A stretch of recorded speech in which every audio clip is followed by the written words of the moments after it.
Welcome to Exploring the Mystical Side of Life with your host, Linda Lang. Hi, this is Linda Lang from ThoughtChange.com. Today on Exploring the Mystical Side of Life, we have a real treat for you. We have environmental activist and author, Jerry Udelson. Welcome, Jerry. Thank you, Linda. Some of you listeners might be wondering why environmental activist would be exploring the mystical side of life. But here we are, living on Earth, spiritual beings having a 3D physical experience, and our Earth home is part of caring for our temple and our path, our evolution. Jerry, would you like to talk a little bit about how the spiritual side of life started calling you once you stepped into this role as environmental activist? You know, I started with the first Earth Day in 1970, which in the US was a huge event. 20 million people came to various teach-ins and demonstrations, and at the time, 10% of the US population. So it was huge. And I was a student then of environmental engineering, and this had a very strong emotional impact on me. And in fact, I ended up leaving graduate school, going out to become an activist. I ended up teaching environmental studies, but there was something else. Because the minute you start to talk about environment, you have to talk about spirit. They go together. I met a young woman who became my wife, and she had a strong spiritual calling as well. And I like to say we started snacking at the spiritual buffet and kept looking and looking. And finally, one day in 1974, we met somebody, a great being who had come from India, Swami Muktananda. And the minute I sat in a room with him, something resonated. There was a magnetism, some deep longing was awakened. And so I began to follow him and his path. And then the next year, I had my first real tree hugging experience. Jerry, you mean you were an environmental activist and you weren't a tree hugger? I was a tree hugger in name only, but it still hadn't resonated. And so one day, a year later, in a meditation session, Swami Muktananda, I just felt this overwhelming sense of love. And as I came out of that meditation, I felt this same consciousness that had been awakened in me, this sparkling, shimmering blue light of consciousness. I began to see that in the forest, and all of the plants had this incredible glow to them and this sparkling energy. And so I just felt I had to go and hug a redwood and feel that oneness with the environment, with the earth around me. And so that was the emotional connection between spiritual life and environmental work. And, you know, I began to see that there was a connection, but, you know, old habits die hard. And when you meet a master, when you begin the practice of meditation, you don't just suddenly slough off your skin like a rattlesnake and get a new skin. You have to unpeel it gradually. That's what happened with me, is I still had my old self, my intellectual self, my sense of, you know, I'm a special person that I think we all have. And a lot of that had to get eliminated over time before I could really open myself up to this work. And so that's why I say that I learned from him that healing the planet and healing yourself go hand in hand. That if you do this, and you do it with a conscious way about you, other people will pick up on it, and other people will be motivated to assist you in whatever you're doing, and you'll find a deeper connection with both yourself and with the world around you. So what do you think was the trigger for you that opened up that real connection with the energy or the spirit of the land? You know, our Aboriginal people have long known that the land has spirit and the elements are actual energetic, I don't know if I call them beings, but they're energetic elements that you can connect with. So it's something that we've had in our past history in humanity. The particular art of Swami Muktananda was that he could awaken the inner Kundalini experience in a seeker. And you didn't have to do service, clean up cow dung for 12 years, as in the old days in India. You know, he would just give it to you. And it was up to you to do something with it. And so that process of giving and receiving is essential in any spiritual path. You have to be open to what's being offered, but then it's up to you. And so it takes time. It takes time. It takes going deep within in meditation. In fact, the year after this particular experience, I spent 3 months living in his ashram in India, going very deep into myself and feeling this ancient connection with life. And it's through that connection that I began to broaden my horizons and broaden my experience of the natural world. But this is something, it's a process. It's going in, coming out, going in, coming out. For any of the listeners who wanted to deepen their connection to nature or the earth, our natural world, what kind of tips do you have for them to do that? I think the thing that's very popular now is the Japanese practice of forest bathing, just going out and taking a walk in the forest with no particular goal in mind.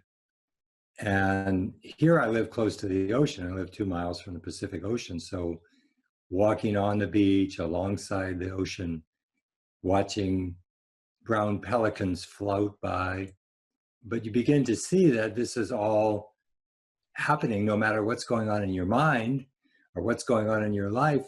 This is all happening. This process continues, and you can't stop it. It's part of life. Life is a process, as the Greeks used to say, a continuous flow. And we can choose to participate fully, or we can hold ourselves back. That's always, the choice is yours. Yeah, and it's not really something we can control. The intricacies and how interwoven everything is. And I'm just reading right now The Secret Life of Trees, or The Hidden Life of Trees, this great book by a German forester. And it just talks about how trees are not isolated beings. They're just like people. There's a community that exchanges energy, that exchanges nutrients, and that takes care of each other. Sometimes, our human egos get the best of us and we feel like the masters of this planet sometimes. And yet, even this little pause that we're going through now, just the quietening of humanity for a few weeks has made such an incredible benefit for the earth. It's pretty clear that we've entered a new era. This is brand new. This is something that's very hard for us to comprehend, and will take, I think, several hundred years culturally to fully grasp what it means to be responsible for what's happening on the earth. After all, since I was born, 80% of the excess carbon has been added to the atmosphere. Since I was born. Astounding. And in the last 30 years, since we have known about global warming through the warnings of scientists, we've added 50% of the excess carbon in the atmosphere. So we are responsible for not only what's happening to us because of this, but what is happening to 6 million other species. And so at some point, there has to be an awakening of the heart of humanity to take a larger sense of context and relationship and responsibility for what's happening to the other species, even if it's just leaving them alone. We have so few places left on the earth that have been left alone. Do you think we will actually step up and become the caretakers?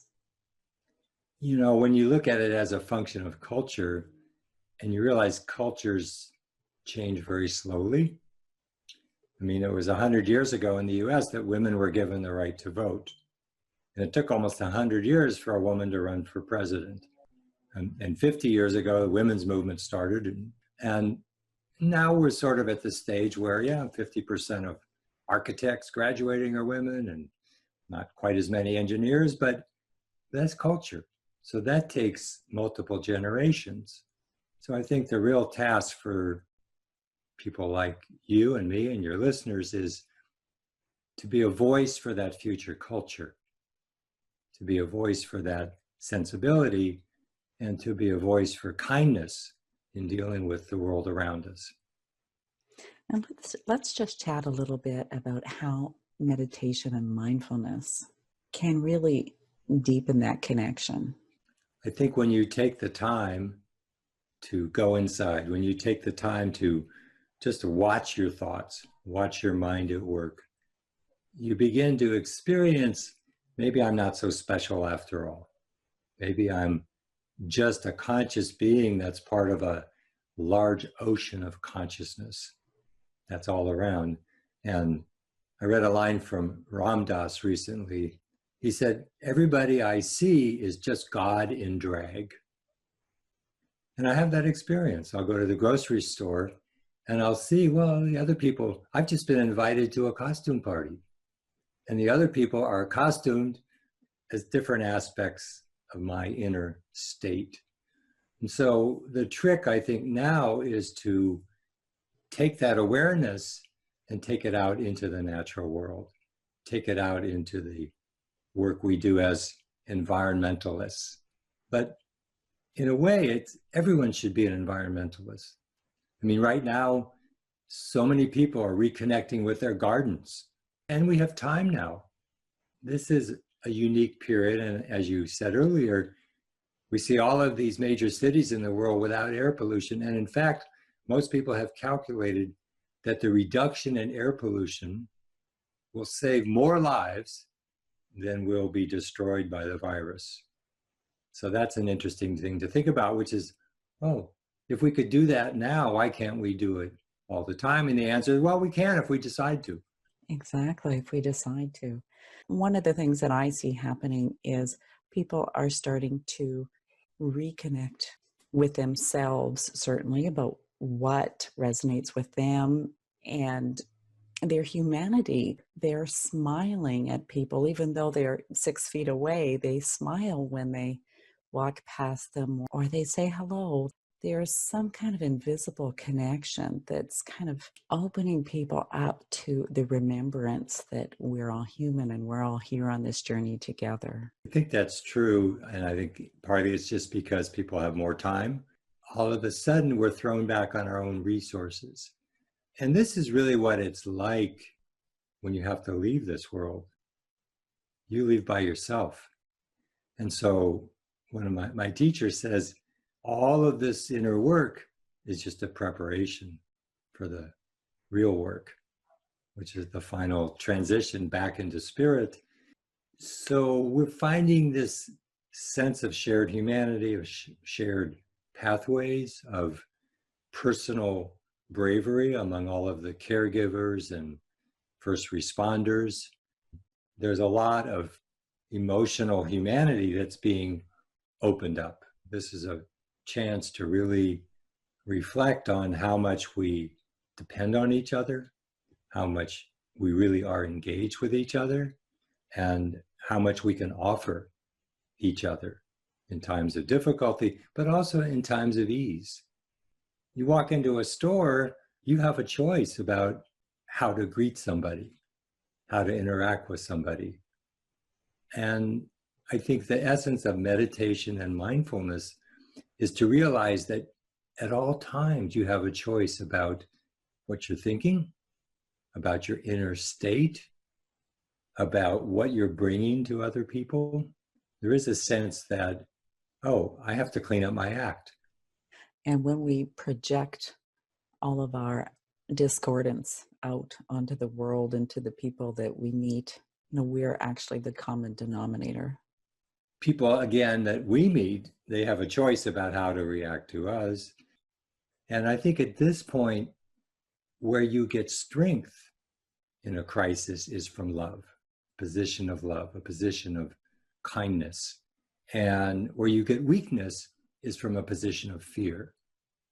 And I think it's incumbent on all of us who are aware, who are on awareness paths, to realize that we have to bring our A game, so to speak, not out just out into the world, but for ourselves, because it'll show on your face. You can't fake it. Most human beings can pick up your inner state once they start practicing. They pick up your inner state in less than 8 seconds.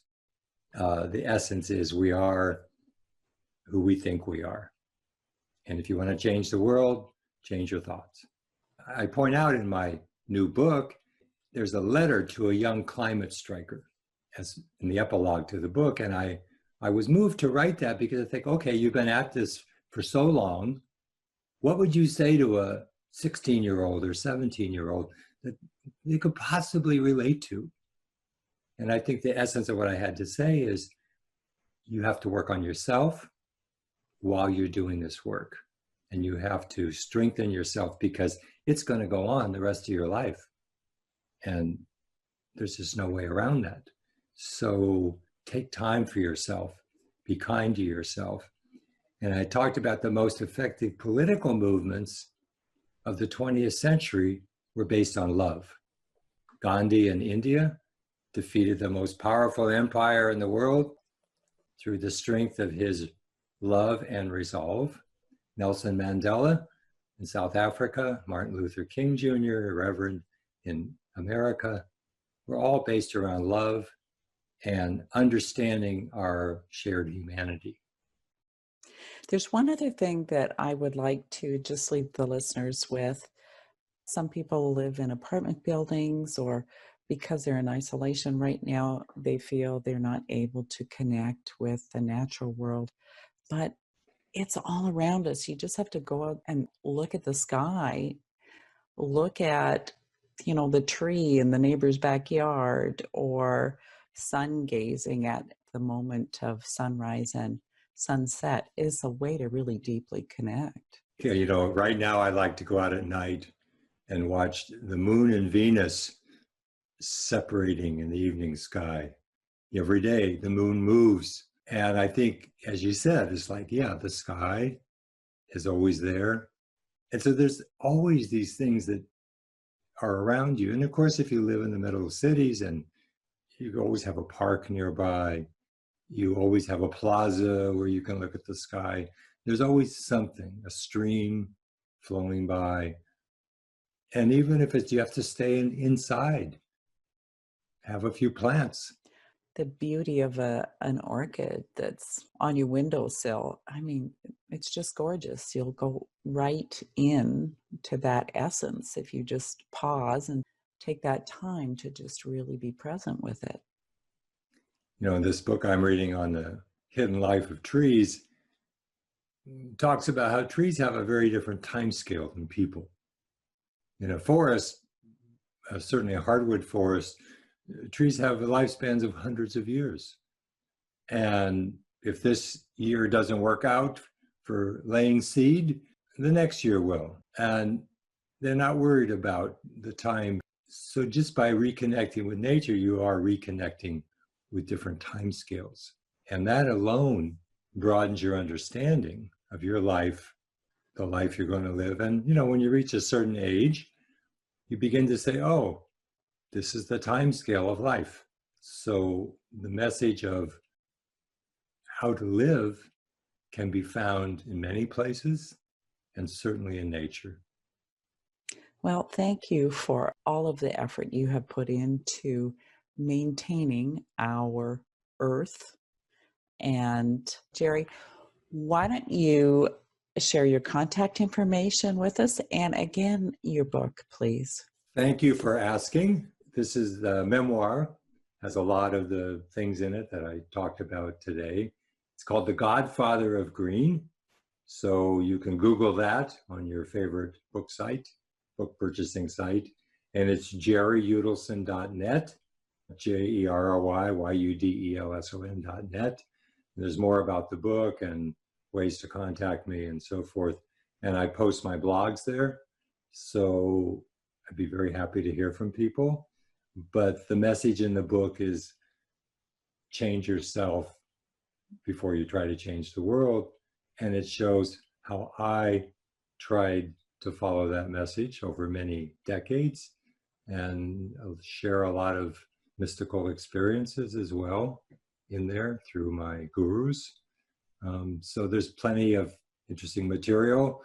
So thank you for having me, Linda. It's been delightful. You're very welcome, Jerry. And I love that you are echoing Gandhi's wisdom of be the change that you want to see. I think it's wonderful. So thank you for joining us, and thank you for listening to this week's episode of Exploring the Mystical Side of Life. You'll find us on YouTube, on iTunes, Spotify, Stitcher. You can come and visit me at thoughtchange.com, pick up a copy of Learning to Listen. That's it for this week. We'll see you again next time. Bye for now.